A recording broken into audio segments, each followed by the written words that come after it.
The internet fucking lies. Who knew? I'm watching a movie last night, about a historical significant event. I thought it was cool as shit. We're gonna bring it to the narrative. And then I've been told by Patch, a historical major who knows it all. I love bouncing history off of him. He's telling me that it did not take place during that campaign. So it's almost like the internet lies. Because I read on the internet that that was a fact. So now I have to go back and reread my fact or double check just so I can find some semblance of truth. I tend to trust you. I don't trust anybody else. I don't know what to do. Welcome to Control Your Narrative Weekly, Episode 5. I am the narrator. This is the essential character. Yeah, hi. You've been warned. It's a rare one today. It's a rare one today. So let's just get right into the hot news. The parent company that you are contracted to perform and wrestle and fight for, Ring of Honor, will be releasing you and the rest of your roster of your contracts in December. Well, in theory, I believe my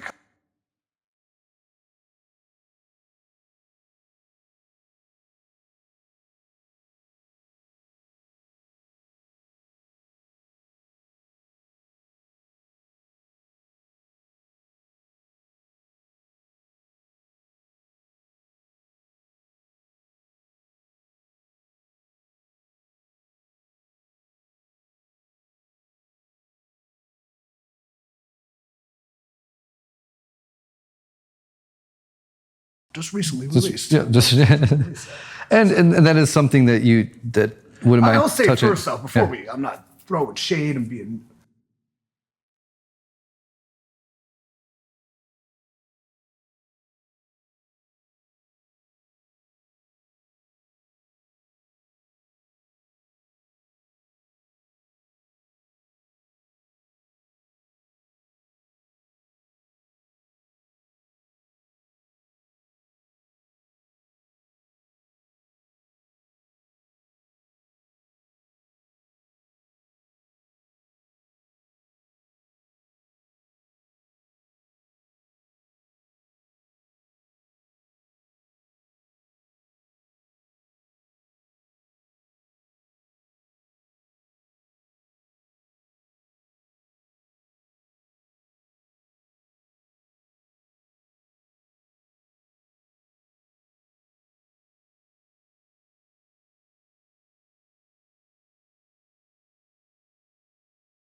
But let's talk about the corporate backing in a way.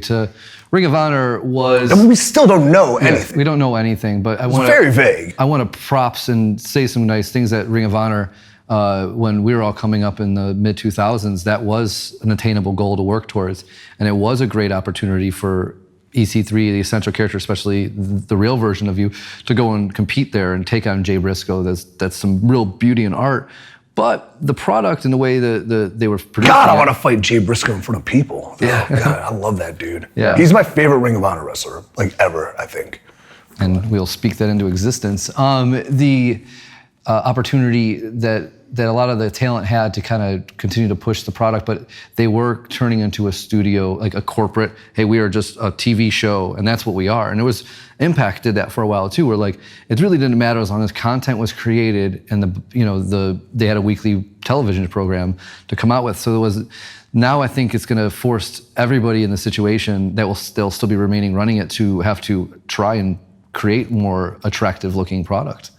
And not just phone it in every week. When we did the rundown, did you say, I don't want to start too hot, and then you just go right for it, yeah. No, yeah, they'll have a lot of evaluating to do, but then too, those people in those positions still have their jobs. Yep. So I hope they figure it out. What I do know is that the constant outreach of people on the ground level, like the talent that constantly strived and tried to make great big things happen, fell on deaf ears, unfortunately.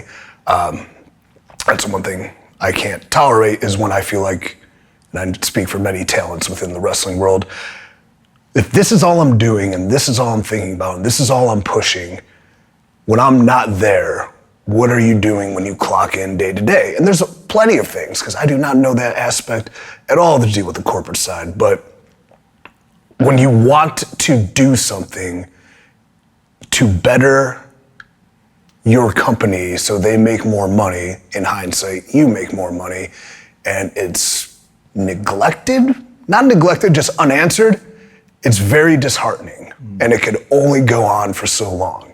You can only play it safe for so long. You can only be afraid to push the envelope for so long before you conform and you die. And we speak highly of the past, the great legacy of Ring of Honor, the continued great legacy that they're still building till this day, but also within death, you only remember the fond things. So we only talk about good things when something is going away. Where was that talk a week ago? Exactly. And that's not the responsibility of the fans to keep talking about. It was the responsibility of the company to give them something to talk about, which I know for a fact many talents strive to do, but couldn't. With that, we have a little propaganda piece in honoring your future and trying to find out if honor is real or not, right? Is honor real? It's a question I've sought for a year and a half. Do I have an answer? You have been lied to your whole life. I have been saying this since April of 2020, but I've known it for so much longer. This lie is so blatant, so vivid, so audacious, it's in your name. Honor. Honor, as we've been taught, is a lie. There is no honor in what we do when we do it for them. Corporate wrestling, three-letter brands, the divisive, toxic, delusional bubble that is the pro wrestling community, it is all the same. Here is the bitter pill you must swallow. If you are a fan, if you are watching this, if it's accessible to you, you are the product. Now, if you compete in it, if this is your dream, if you're a performer, then you are just a gear in an inhuman machine. You are cattle. You are cannon fodder. You are binary. You are numbers on a spreadsheet, man. It takes and it takes and it takes and it gives you nothing. There is no honor in what we do when we do it for others because our leaders have failed you. The only person that will not fail you is yourself. To my fallen brethren, now is the time to take control. You cannot play it safe. You must take the risk. You have to take the chance. You must jump head first into the unknown. I offer you my hand. And if you give your blood, I will give you your freedom. But if you grovel, if you conform, if you lay down now, you will die. You do not get honor in a ring. You only get scars. A callous body, a callous mind, a callous soul. Honor comes from purpose. Honor comes when you choose to control your narrative. You've been warned.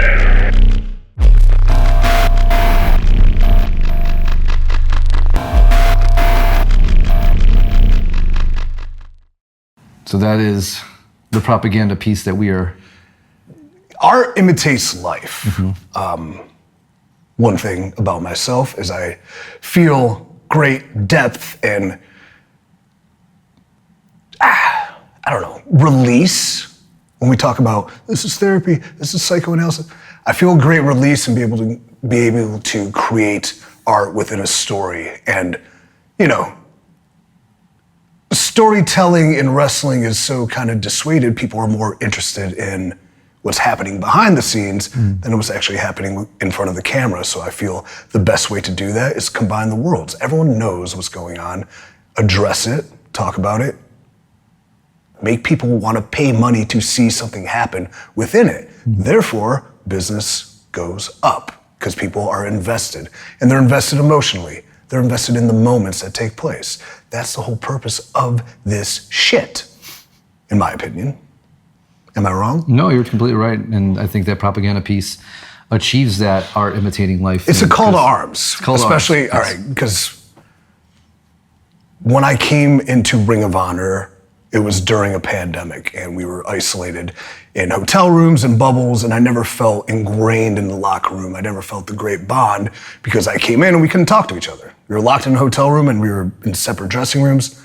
And so you didn't get to develop the bond until later. But when I did, I've met some of the most passionate, hungry male, female competitors that certain ones I've taken a very strong liking to because they remind me of me at a younger age. They're driven, they're hungry, they want to take the next step.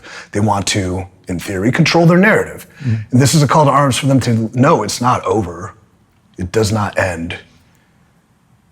If you lay down now, you will die. Mm-hmm. But there is honor in controlling your narrative. Mm-hmm. And the fight now begins within you, and you can do anything with it. And we are creating something for everybody. Mm-hmm. For you, for you, for you, for you. And that's a call to arms that if anybody truly wants to explore themselves, take themselves to the next level, it's not a financial guarantee. There is no contract to sign, but there is a chance here to find purpose in what you're pursuing. Can it lead to great things? Hopefully. Mm-hmm. That's what we want. Can it just be a release for you to do what you love and show the world? That too. Can it suck? Probably. I mean, Vinny Pacifico was in one. So obviously there are some flaws with our product. But at the end of the day, a call to arms for each and every talent who feels, I know how they feel. They've lost their home. Mm-hmm. If you want to find a new home, just gotta knock on the door.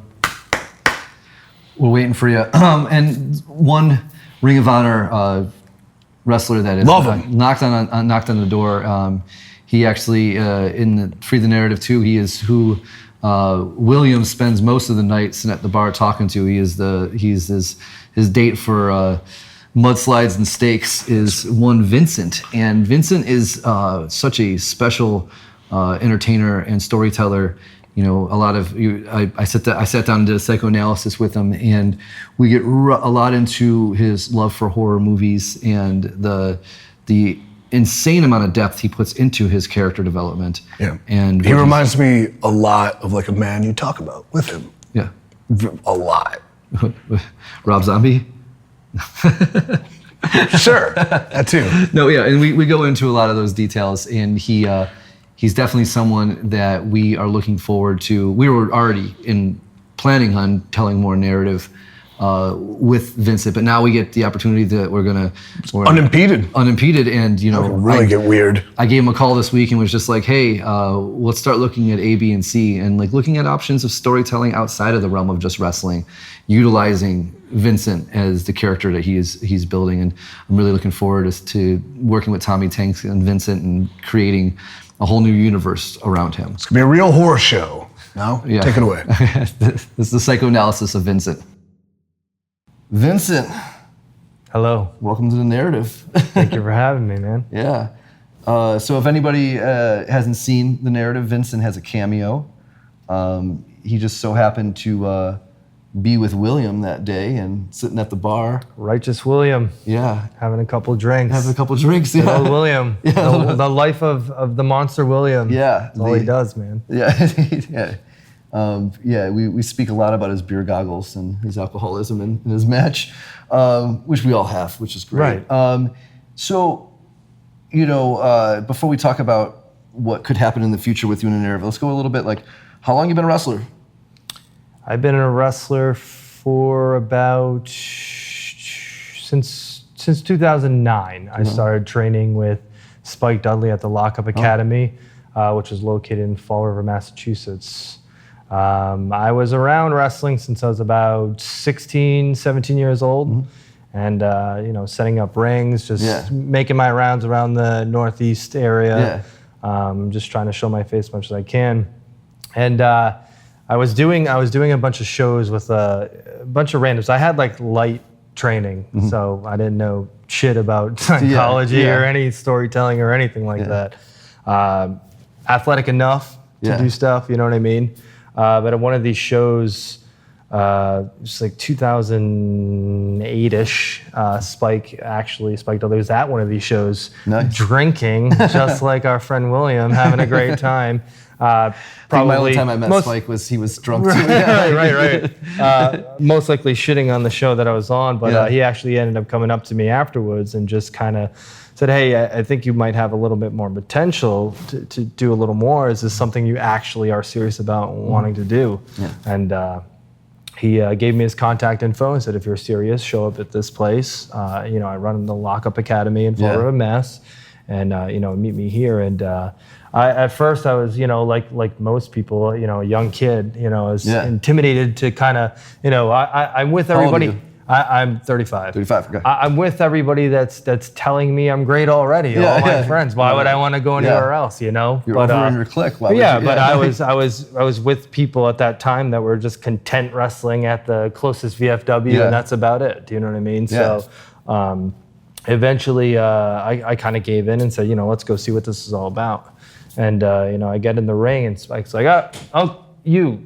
Get in there and show me what you can do, And I get in there and God, I mean, I was the champion of the VFW. What can go wrong? You know what I mean? Yeah. This isn't gonna go, And so I wrestle around, have a match. He's like, have a match. And right after, he looks at me, takes his bottle, spits in it, glossy-eyed.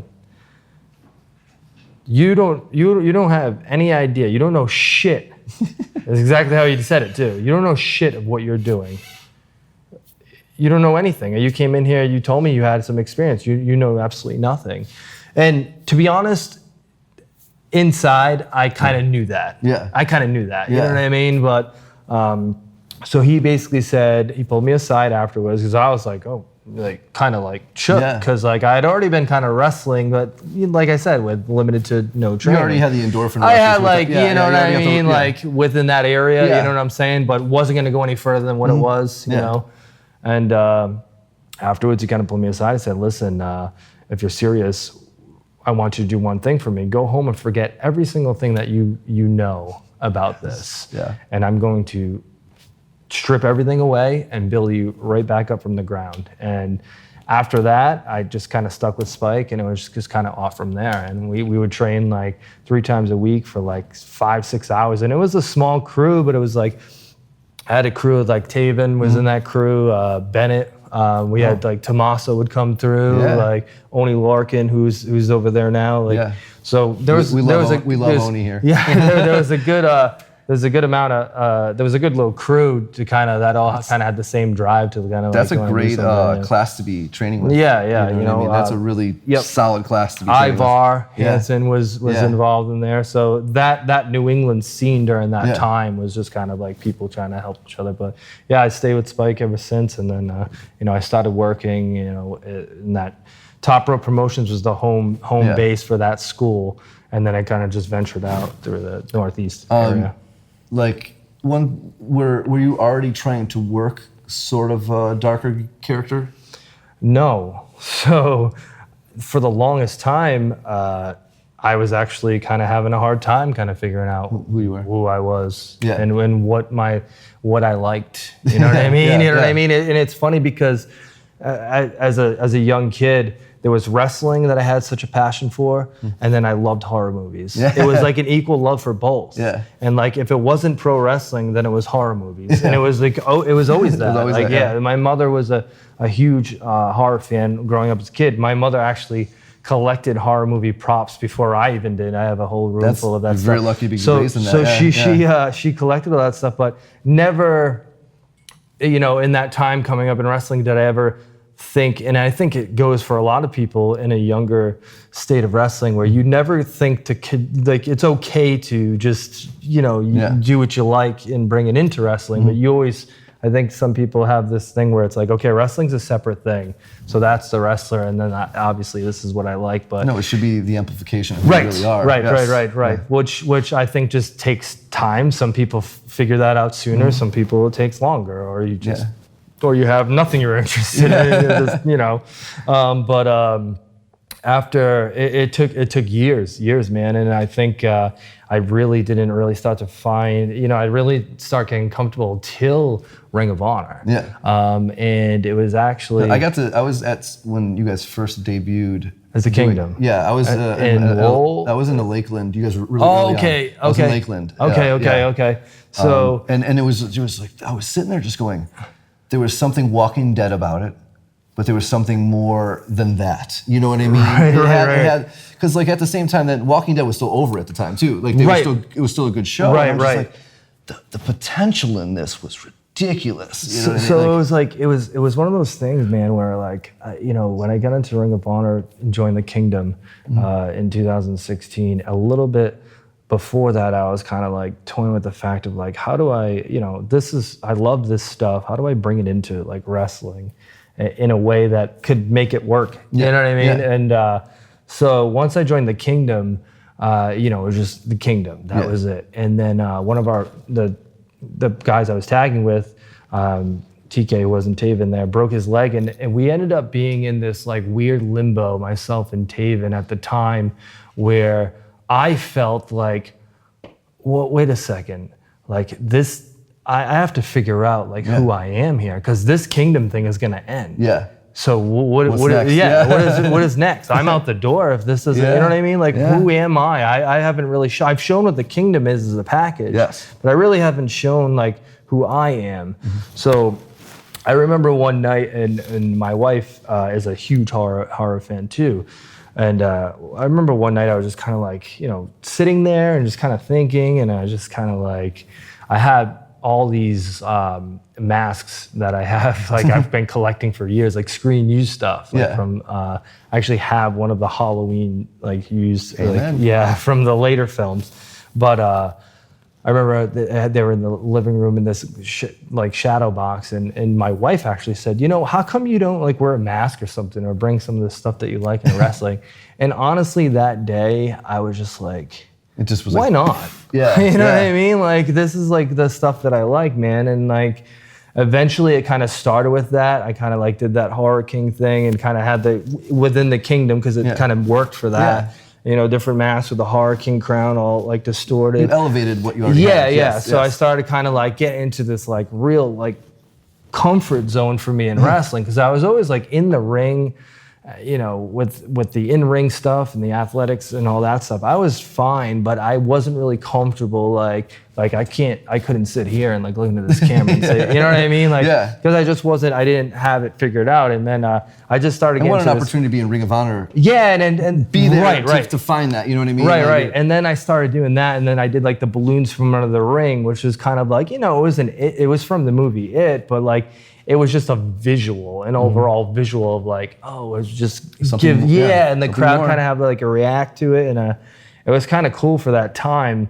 But it just started getting into this feeling of like, I'm loving this. I'm having fun with this. This is starting to feel like I'm being creative how I always wanted to be in a way in wrestling. And it's being accepted. Yeah. And it's being it's digestible. Right. Yeah. And it felt, to me personally, not forced, because this is the stuff that I love. So this is like stuff I'm bringing into wrestling right now, even though a lot of that stuff can be cliche, because it's either from a movie or it's been done or whatever. You try to figure out ways to make it yours, what I mean, and let it evolve from there. Absolutely. And it was just kind of off from there, man. And it kind of started growing and evolving ever since, and I just keep trying to. Explain to me William's involvement with the Righteous. Like, how did he end up with you? Because I mean, everybody watching, William is an amazing part of the narrative. Big death metal horror fan. Obviously, I can see the similarities. Right. You know what I mean? With the metal horror stuff. Right. Like, it's weird. You guys are very like. I can imagine myself as a teenager going and hanging out at your guys' house. You know what I mean? Right. It's weird because I actually hate him.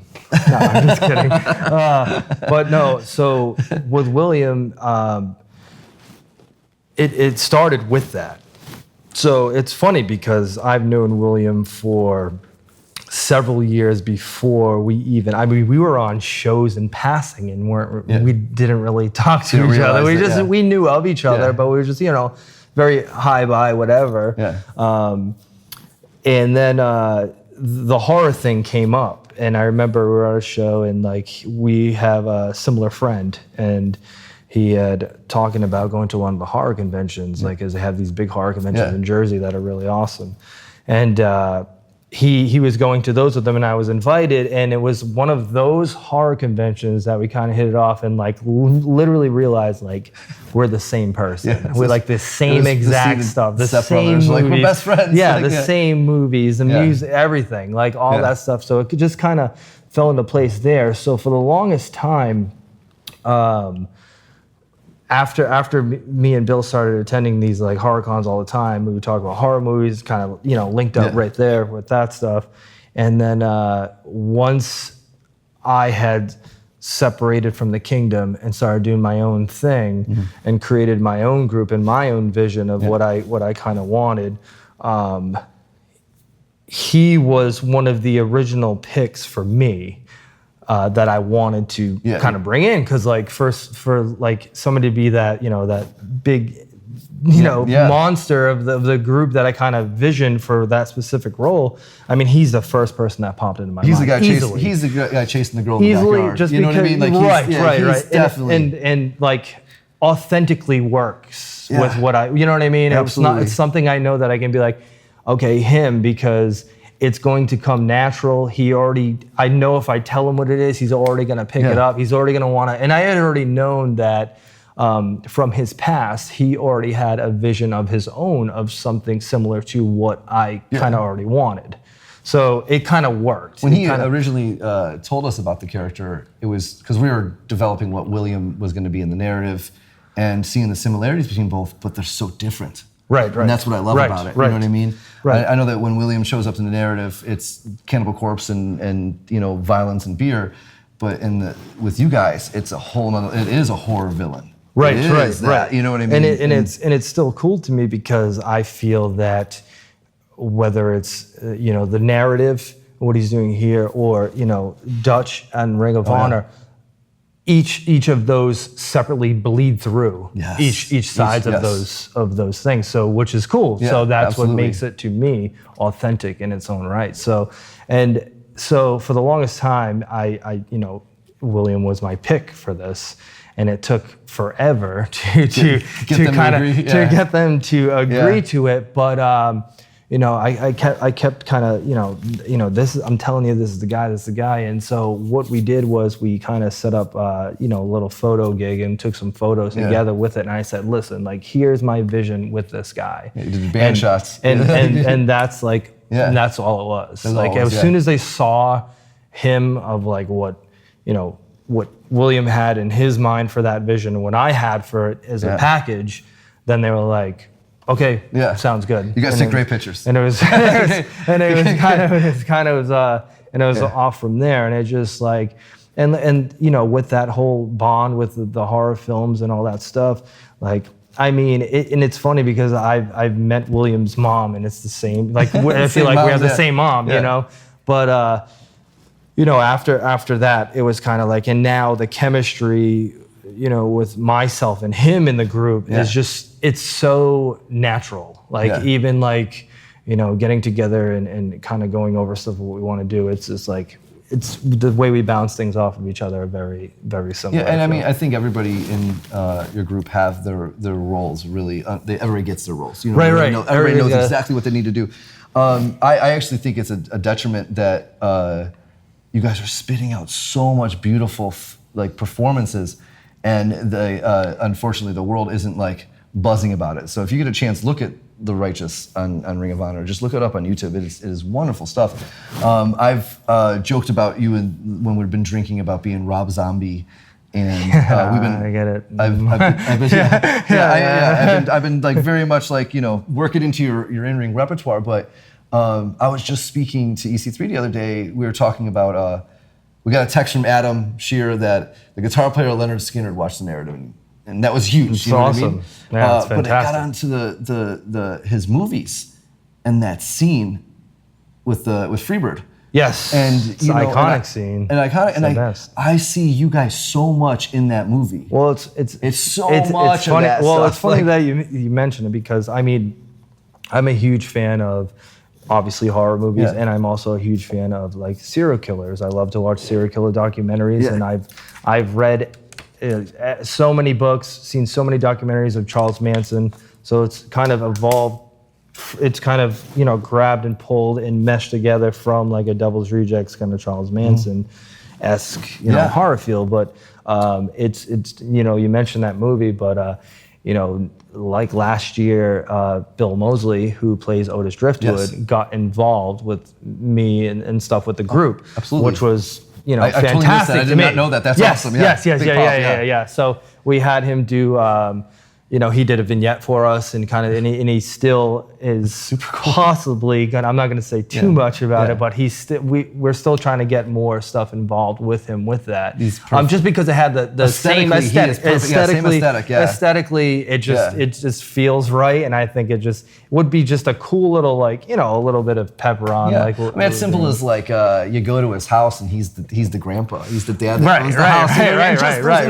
Like, yeah, even if it's beautiful. you know, he's the secret behind everything. Yeah. Like, cool. Yeah. Yeah, and that's you know, like you're like, so the day I met you, I was like Rob Zombie, but the Devil's Rejects thing was so like, oh my God, that is a lot of what I see in The Righteous. And it's really what it's like. We both are big fans of a lot of the same bands, so I see so much of like, you don't see a lot of factions in pro wrestling that understand what it's like to look like a band.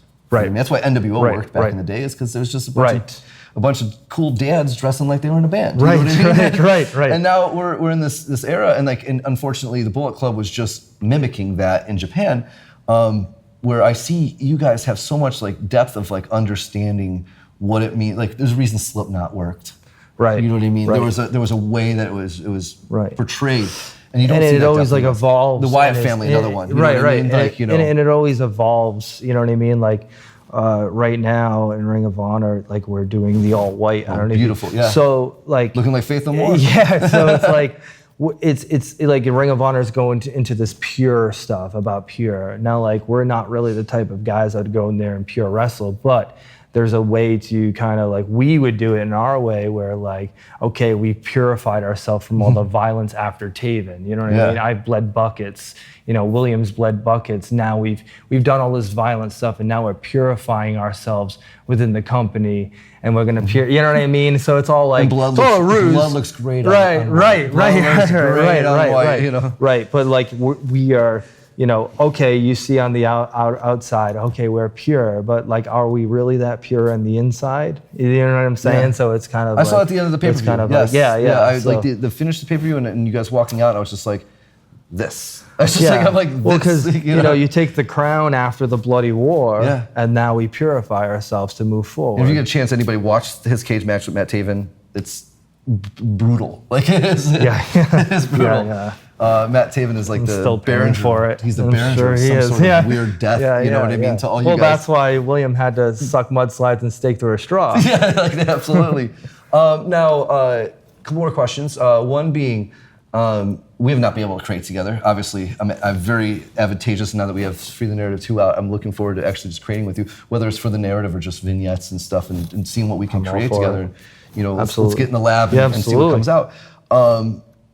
Where do you see yourself in the narrative? And I just want to speak some stuff in existence. Where do you see yourself in the narrative, with or without William? You know, take your Ring of Honor career. Let's just talk about you by yourself. There's nobody else with you.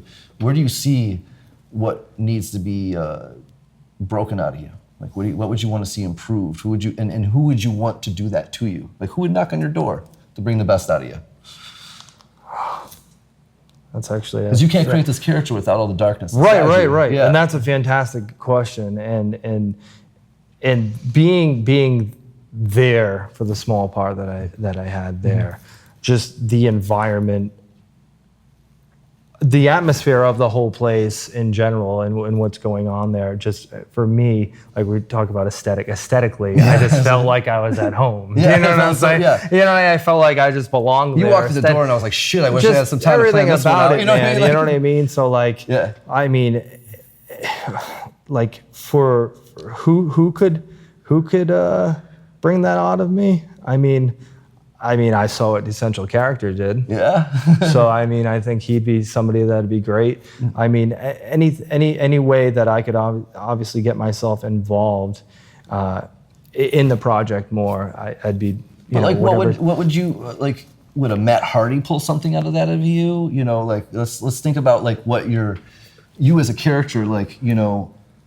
Obviously, anybody from the Wyatt family, you know what I mean? Honestly, like there's a lot of. Well, you just pulled my answer right out of my mouth. Yeah. A Bray Wyatt could absolutely be something that I yes, yeah. Because I mean, he's a creative genius. Yeah. I mean, you know what I mean, and he's somebody that I could honestly see myself, and I think like a vision between the two. Yes. I think it could actually be something really special, and I truly feel that way. And I think it could be something different on opposite ends. Yeah. You know what I mean? Of two different things. Now I'm going to say a name out here that's really a contrast, but I think that I'm very interested in when we were coming up with who's going to fight each other. I want contrast sometimes. Okay. But I'd love to see you and Enzo. I would love to see. Enzo. I think that'd be a weird nightmare. You know what I mean? I think that would be a strange nightmare. It'd be a strange nightmare. You know what I mean? And like sometimes it's like that. He's got a lot of blonde hair. He gets spill some blood through. Spill some blood through. You know what I mean? And then he also seems like somebody that might need a horror movie. He might need his own horror movie. Yeah. So because in the narrative, it's either like. Yeah, it's really like one pulling out of the other. Yes, you know what I mean? And those are those things where like I see you as the dominant in that story. Right, pull it out of him. Pull it out of him. And I do see you, if you ever get a chance to work with Wyndham pulling something out of you. Absolutely. I see the essential character doing a great match with you. I think so too. Yeah, I think the Enzo thing would be actually very interesting to me. The contrast is ridiculous. It's the promos themselves speak into existence. But you know absolutely. What I mean? Bray Wyatt is an absolute definite one that I think he's the reason we do this stuff. Yeah, you know what I mean? Like he's why we're here. And all three essential character. Bray Wyatt. You know, Enzo's a great one. I didn't even think of that, but that's a very good. And it's just because I'm very attracted to creating matchups. Well, it's like opposite ends. Opposite ends. You know what I mean? Because that is essentially like someone gets in a fight at the bar. Either they get in a fight because they're the exact same person, or the exact opposite. And the opposite which makes it interesting and gather to see what's going to come out of it. That's what the story is. You know what I mean? Well, thank you. Is there anything else you want to add before? No. I hope I get to be a part of this more. This Code Orange shirt rules. Code Orange is Code great. Orange, you know, Forever is my favorite album. Underneath, I'm just Underneath is amazing. The easy too. way is either one. Underneath is great though. Yeah, Underneath the best Limp Bizkit I've ever heard. All right, take it easy. How about that, Vincent? I love him. He's a man who's unique in his own right. He portrays who he truly is times 10, and that's what makes you a success in this industry. And he's a good man and now becoming a good friend. And I'm glad you guys had this sit down. You guys never even talked before that. That was the first time you guys really spoke, and you hit it off like two chums at the saloon. Yeah, we were, I know you joked after we were done filming it, was the psychoanalysis were like two best friends that didn't know they were best friends yet. And we sit down and just, I was looking, I got to talk to him once or twice throughout the narrative, but most of that was me trying to convince him to work in Rob Zombie's spots into his wrestling. So it was nice to actually get to know him on a personal level. Yeah, it was super cool. Like when I mentioned becoming ingrained in the locker room with Ring of Honor, people that I gravitated towards, him and Taven were two of them. And they came down to the Free the Narrative taping. They didn't know what they were walking into. They were friends with Bill. They're cool with me. They just wanted to check it out, see the process. Next thing you know, they're both in it. Yeah. Bill Carr did not have an opponent. We had the 18 mishaps with his scheduled opponent. And then next thing you know, Taven was kind enough to fill in, and we wanted to do him a great service for him offering his services to us.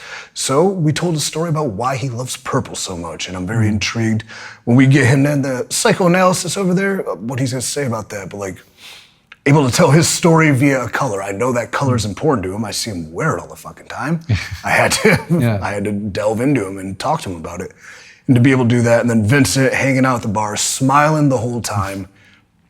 After filming, I broke my vow of not really drinking, and I had a couple shots with the boys to thank them for their service and their time, and we really had a great time. And they are two guys I noticed that control their narrative. They were able to tell the story they wanted to tell within Ring of Honor for over 2 years, and they were able to have their finale, their crescendo in the 2300 arena in that bloody, beautiful cage match. And I was so proud of them watching it because I know how hard it is to craft a story and tell it in your vision when so many other intangibles are involved, like your employer, and there's creative here, agents here, these people are doing this, and it's so hard to keep focus on a goal and seeing it all the way through. And they did just that. And there's this moment with Vincent before his match where, I don't know, if it called on me to somewhat kind of inspire him, but I just had something I had to say. And like, I've watched this take place, at least the last year of it. And I just wanted to say, like, this is the moment you've worked for your whole life. You know, go get it. You've earned it. And I think that resonated with him, and he went and they had a beautiful, bloody spectacle, like we said. Vincent came back and came up to me, he goes, "Did I do okay?" I was like, yeah, it was perfect, bro. And it was. And I'm looking forward to seeing, I really hope that all of the righteous end up, whether it is within the narrative or within another wrestling company, I hope that's a faction that was, I know that was just getting off the floor. God, when they showed up in all whites, Right, that was good shit. Yeah, there's still, I think, a bright future for that horrible story that they're going to tell. Let's go to some non-paid advertisement. Non-paid advertisement this week. I was attracted to brands, okay? There's designers in my life all over the place, left and right, everywhere I go. And when I walked into the Olympia, I saw this booth for STACKS. And what the hell is it? STACKS. And I was immediately attracted to the colors, the sleek black with the nice light green, blue, and yellow in the color scheme. And then I went and met the people over at STACKS, and they're offering this Nootropic, which sort of gives you clarity, mental focus, brain health, cognitive function. So they were kind enough to hook me up with some STACKS. I love the product. If you buy STACKS Nootropic over on their website, I'm sure I'm gonna tag it a bunch, use code EC3, you get 20% off. To stay off any sort of nefarious substances that you might become addicted to, I recommend STACKS Nootropic to give you that brain buzz, clear thoughts, clear mind. Thank you, John. I look forward to working with you. And that's how you control your narrative, is clear thoughts, and In a sense, I mean, I took 2 stacks today. Can't you tell? I'm a chatterbox. With that being said, we are really loving the fan interaction feedback we're getting on our YouTube and the growing YouTube membership. If you're looking for your project number, you're gonna have to slide into his DMs, the Control Your Narrative DMs. Keep pounding, because they're always going. If I don't see them right away, I will eventually. And we're discussing a little bit more interactive of how we can, we got to start doing a live chats and what footage we're gonna put out. So we're still in the process of figuring that out. Just keep sticking with us every week on that. Next thing, the one thing the fans have been saying that they love the most about last week's episode is your rant of the week on bike riders. It's the culture. It's not, but like, I'm still going to get a bike. I still believe in bikes. I still think they're nice for fitness and leisure. Yeah. But the full till out, the condescending attitudes of the bike community to a guy who's just trying to get in the game.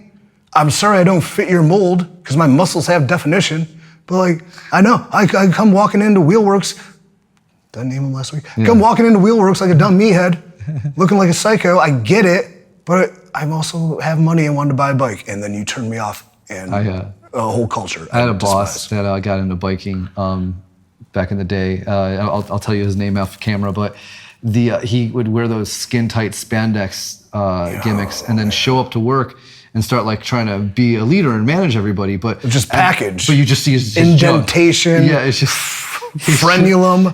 Wall drip. He's scrotum. Like, have you done your follow-up calls? You know what I mean? And like he's just walking around, packed in. Yeah. Each and every vein. It's like and he doesn't look good in hot pink, and he's wearing fluorescent pink. It just a lot of that, man, was a mistranslation. This won't be the rant of the week, but when I get guys wearing tights in the gym, like put the shorts over it, dude. I don't want to. Anyways, yeah. So, All right, so people like the rant of the week. People like the rant of the week, and I think with everything that's happened within journalism in the wrestling industry and the confusion, I think you have a pretty good rant on deck.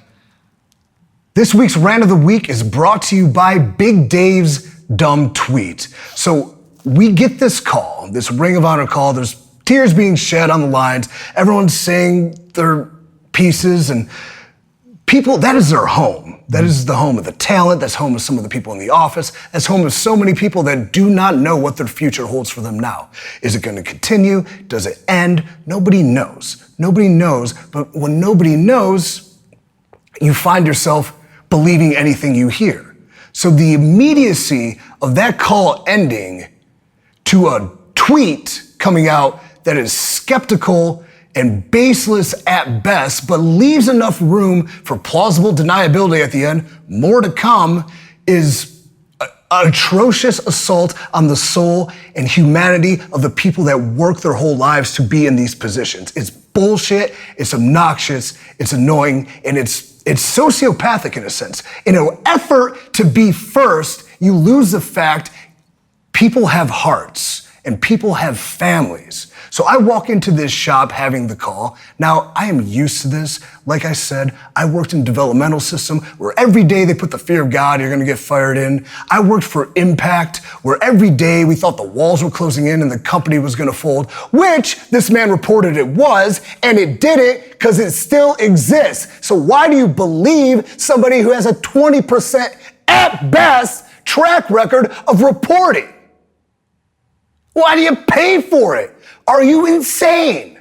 Regardless, your finances, your choice, your beliefs are wrong because you are being lied to. You are being driven this false narrative just so somebody could be first to get the hits, to get the attention, to get the traffic, to get paid. You are part of a system. Like I said in that piece, you are the product when you listen and believe this. And the audacity of this tweet, this is like the news showing up to a murder scene and the bodies aren't even cold yet, reporting God knows what, and it never comes true. Winston Churchill has a quote, and I'm gonna butcher it, but the lie can get halfway around the world before the truth has a chance to get its pants on in the morning. Thanks, Winston. Great line. But having said that, these talents, these performers, these people in production and the office have families. So before they can even have time to process what just happened, these people grew up in this system. This place was their home. Their home is being taken from them. They don't know what's next. They don't know the fact if they have a job in 2 months. They don't know if what they're going to do in 2 months. Fear, anxiety, speculation, the worst negative thoughts begin creeping in their minds. Not mine, I'm tough as shit. I can handle it. I don't care about me. I care about them. I care about these people I've grown to love and to care for and hopefully lead in some sense. To have their worlds crushed. To have their families seeing on the internet, getting texts like, is he okay? Are you okay? What happened? They don't have time to even tell their families, but because you're in such a rush to be the first one and you don't even report it fairly with accuracy. There is no second source. There is no confirmation. There is nothing. Now, not all journalists do this. There are many I tend to gravitate towards who always ask me, hey, I heard this. Is it true? Yes. Hey, I heard this. Is it true? No. Hey, I heard this. Is it true? No comment. Probably yes, but I don't want to be the one who stooges. And shame on you, whoever went from that call to report to somebody you don't work for, somebody that is going to use that information, private, in-house, to immediately profit and benefit themselves. Shame on you. Why would you get into this business and bleed with these people just to turn on them to get what? An accolade later, a pat on the back, maybe an extra star review in your match? You're a sycophant. You are distracted. And that's what happens. The media distracts us. Wrestling media, you know why I distrust media in general? Because I've watched the wrestling media my whole career. I've watched lie, be reported after lie, be reported after falsehood, be reported after kind of true, but totally off base. after context completely missing in this report, lies, lies, lies, lies. And I watch it and I think, if this is happening in something so insignificant as professional wrestling, what is truly happening on shit that matters in the real world? What happened to journalistic integrity? What happened to confirmation and sources and facts? What happened to humanity?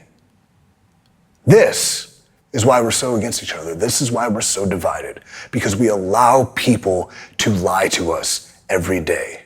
Now, is it truly a lie? No, it's based in some bit of truth. The lie comes in the omission of the facts. And that's how they get you. But enjoy, share, like, comment, retweet, whatever. Let's get a little hot in here. Those rants of the week. I have these people that have grown to like and respect me, reaching out to me in the locker room like, what do I do now? What should I do? I don't know what to do. I'm so scared. Things like that. I'll be okay. I'm not worried about me. I'm worried about them because their true talents and their heart and passion from coming up within that company to being featured on television, from the dojo and things like that, they don't know what's next because they've never been outside of it. It's going to be good for them to be outside of it. They're going to find themselves in new and unique atmospheres. They're going to find themselves in new endeavors and great wrestling elsewhere, because wrestling it's big, it's hot, it's good. Everyone's going to be fine. That's worth it. But that fear and that anxiety is so hard to live with. It pains me to see it. But you know what I do? You know what I tell them? If you want to join the narrative, all you have to do is knock. And that's what we're doing, providing a forum so you can come here and you can experience a greater sense of yourself through creating your character, telling your story, controlling your narrative, tell your story. It's simple. You can tell your story for real. Now I have a plethora of talented, amazing individuals who have stories to tell. Resentment, heartbreak, being crushed, being thrown away. That is where the real emotion comes from. That is where the real moments are made, and that is where real people become who they're supposed to be. And I am looking forward to psychoanalyzing a lot of that roster. On a lighter note, we realize that rant of the week sometimes gets a little serious, gets a little heated in here. So we're gonna switch over to a little bit something a little more comedic, and that is a little segment we've been planning with our lead projects. But wait, there's more. There's more? There's more. Now that there's so many free agents, I know this is happening too. You're getting the comments. You're getting, you post something now available for indie bookings, or don't do that. You look pathetic. But I had a great time here. Blah blah blah. I'm doing this. Here's an image of me. Here's a GIF of me, and you're gonna get comments. Yeah. Comments are dopamine hits. We get it. But there's this one comment. This one guy keeps on putting up. It's a lot of people. Yeah. It's almost every person, it seems, sometimes, when you become this supposed free agent, in a sense. And that comment is, yeah. You got it? Framed it? Yeah, you got it. It's not really a request. It's more of a demand. Yep. It's so demanding of this every fan to constantly comment, reply, this.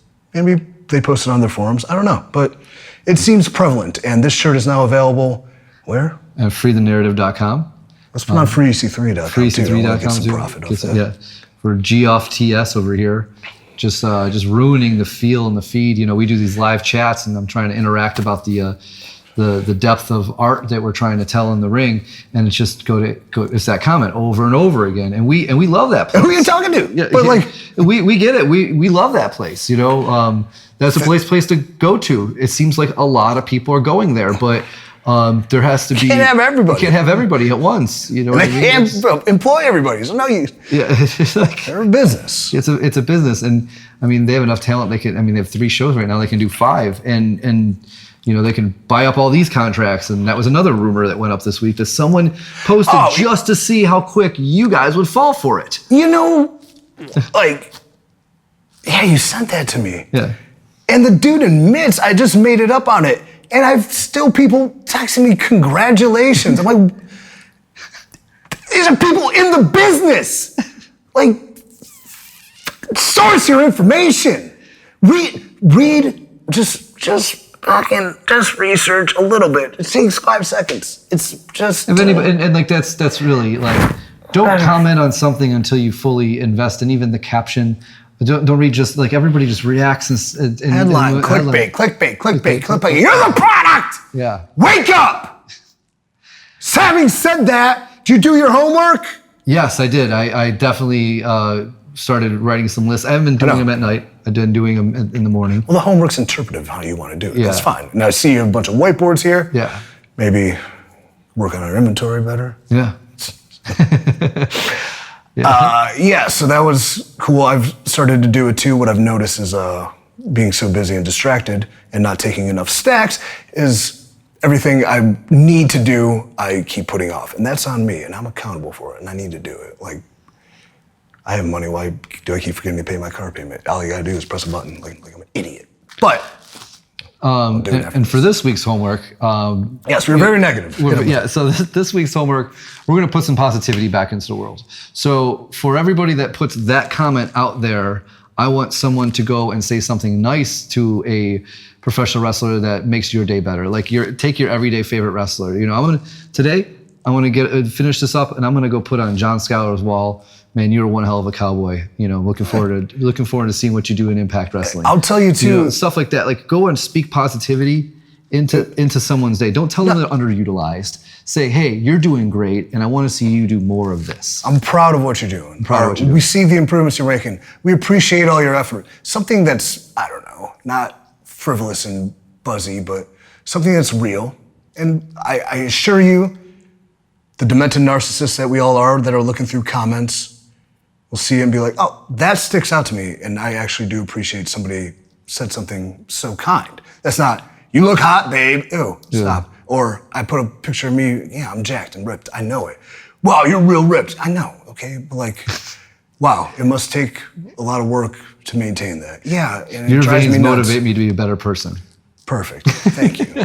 I'm now motivated to continue having obnoxious amount of veins. You know, so I mean, it's literally like take your day and just focus on one positive comment per day and see how it might change in how you perceive this industry. Now that everything's positive, we've restored balance, which is important. Yes. The yin and the yang, so to speak. To finish Control Your Narrative Weekly, we're going to send it over to a brand new segment because it was such a resounding success on the first week. Space Cowboy, our lead project, Stacey Alexander, has his own talk show now. Yeah, his own little talk show. We're calling it, the running name right now is Out of This World with Space Cowboy, because he is an out of this world space cowboy. That's exactly what he is. And we're gonna have to just take it over to the footage and show what that actually means. If we do this next week, I'll see you then. Yeah. Everybody, we are here today with my very first guest here on Out of This World with the Space Cowboy, Stacey Alexander. It's me. Well, don't pan to him yet. It's me, lead project Stacey Alexander. Y'all met me last week. It's my show again. And this is the rising sun, Weston Blake. How you doing? I'm doing very well. I like that hat. Where'd you get it? Go ahead and answer my question. Well, I got it from the Space Cowboy. It's a lovely himself. shirt too. Space Cowboy himself, Stacey Alexander. Yeah. Good friend of mine from space. Well, that's debatable. Well, have you been there? No. So I read in a magazine once. Yep. The man with the larger hat is the better man at the table. Would you agree with that? I would agree with that. That's great. So, where are you going? I guess I'm the winner because I got the bigger hat, obviously. So I don't know. So we are again here, first week Out of This World with the Space Cowboy, Stacey Alexander. Good God. What? We're going to start off hot. Start off hot. Okay, we're going to start off hot.